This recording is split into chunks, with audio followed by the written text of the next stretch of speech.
too. Oh, and we've got some people doing some things. So you might ask, where do our collections come from?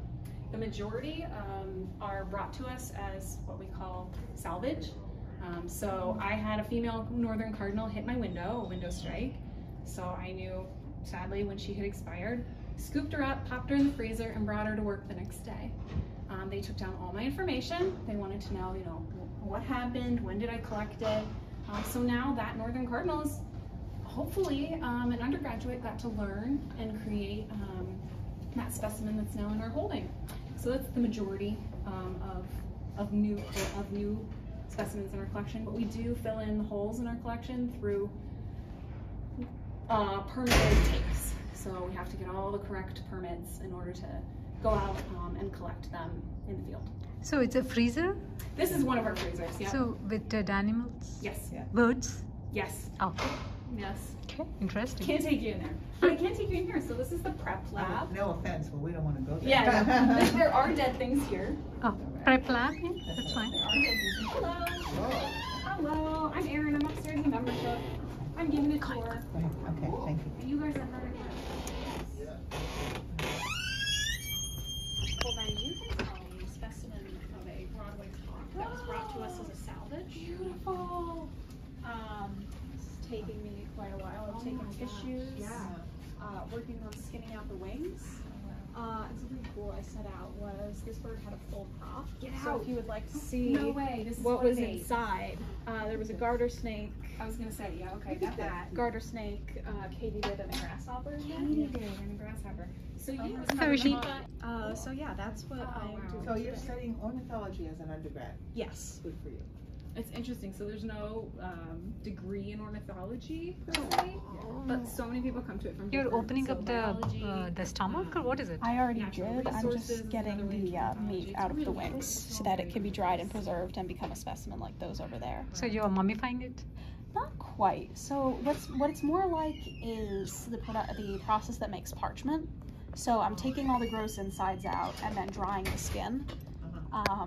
And that leaves the skin and the feathers in place for later study. So like what you see over there. So these are almost curing in a way. Yes, they're drying all the way. Retain that shape when they're dried. Boy, this bird had quite a lunch. Oh my gosh, I know.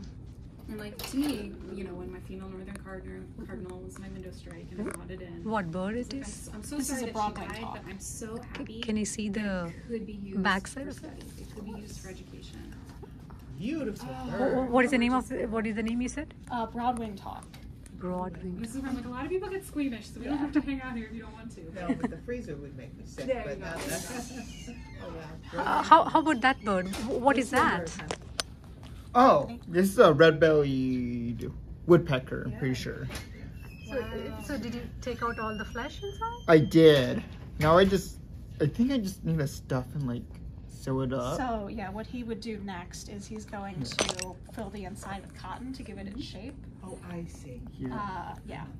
This is like my first bird, so. We're so excited for you. Yeah. And Yep. Yeah. Yeah, undergrad. Yeah. and you go amazing. You are doing with bare hands. So there's nothing infectious here.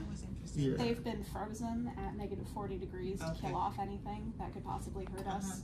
Mary Margaret, who's been working here working with specimens for a long time, has never had any health issues or heard of any health issues from working with dead birds. So I was interested that you were, but I didn't want to say, well, why in the heaven's name aren't you using gloves? But then again, But you I can didn't really want to say. feel better, yeah, it makes you feel better. It helps to I'm glad prevent you dripping. asked. Yeah.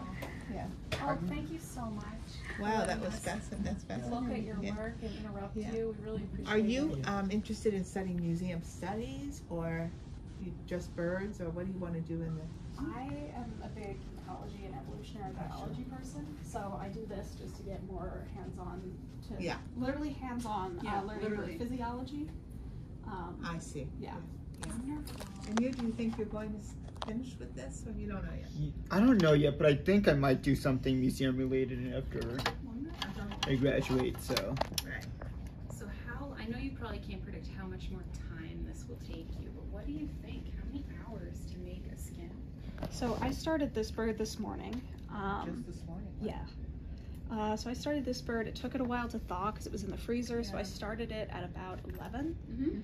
I'm impressed. Should be able to get the wing meat out and get flat skin, which is a sometimes birds are preserved as flat, like rug-like skins. Usually only if the preparator is rushing for some reason. So we have some rare things that were collected in the tropics where they couldn't keep the body long and they didn't have the right materials, so they needed to preserve the bird, so they made it flat.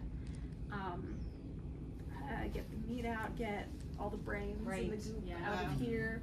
That should take me an hour and a half to get through, and then the actual stuffing part takes me a while. That would take about 2 hours. So. And again, that's stuffed with cotton, correct? Yes. Wonderful. So this part is the internal part of this bird? So yeah, this is the internal part. We take this apart. This is its liver that I cut open to take a tissue sample. And if you can see how big this bird looks, even though it's all wet and scruffy, next to how much is actually in there, it's really not that much. So what, this is a stomach or what is it? These are the pectoral muscles I cut open to access the stomach. This is the stomach lining, so I had cut that open. And then this is the crop where I saw a snake's tail sticking out. So this is like this is like a pre-stomach that birds have. Food goes in there right after they eat it and then works its way to the stomach. Snake tails, you said? Yeah, I saw a snake tail sticking out of it, so I needed to investigate. So that's where how I found the rest of the snake. So what does it eat? Eat the snake? Yes. You all right? No, I'm fine. You can step away with this crab, like how old this bird was, male or female. So this is likely a juvenile. It was found in 2019. We usually get more specific dates, but the collector tab just says summer 2019, found in Hamilton County, New York. There wasn't a cause of death, but based on when I first took it up, popped it open, there was signs of internal bleeding and bruising. So my guess was a vehicle strike or window strike. We do take tissues. I haven't sexed the bird yet, but the gonads are still in there. I'm not great at it, so I'm waiting for Mary Margaret to come back to help with that.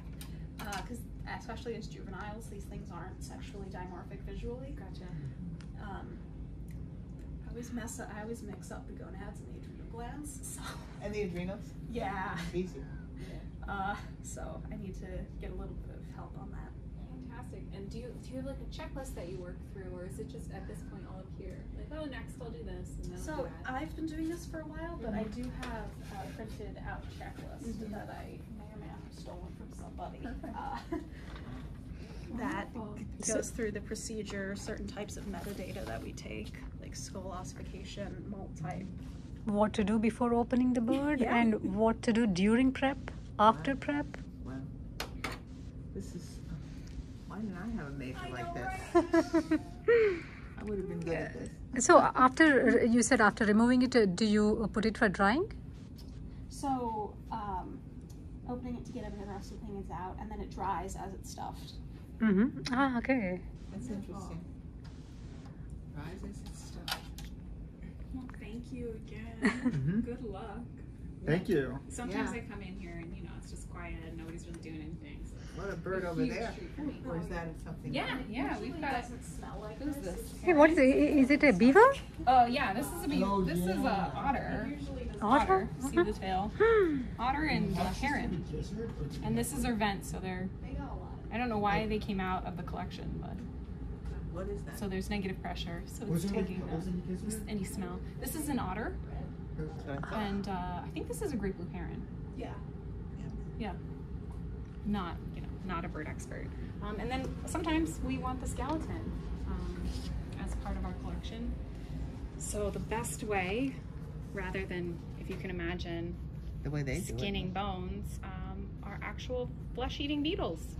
So we have a couple colonies of flesh-eating beetles. They do not live here at the lab because you want to keep your flesh-eating beetles far away from your collections. So they're actually down the road, and Mary Margaret checks on those and names them and makes sure they're fed, and they can do this in an outrageous amount of time. They're very, very efficient. Wonderful. My sister wanted to come to the reunion, and I said, sure, Ruff. And then she wound up not coming. And the reason she wanted to come was for this. She did. Bring her back. Just honestly, bring her back. She didn't go to Cornell, Yeah. and so she felt like, oh, I can't go to the beginning. At first, she wanted, she wanted to come to this, but Yes. not to the reunion. Well, honestly, just because our visitor center is That's not closed, to be we're true. all here. We're still doing work. Just come back. Bring her back. You should take the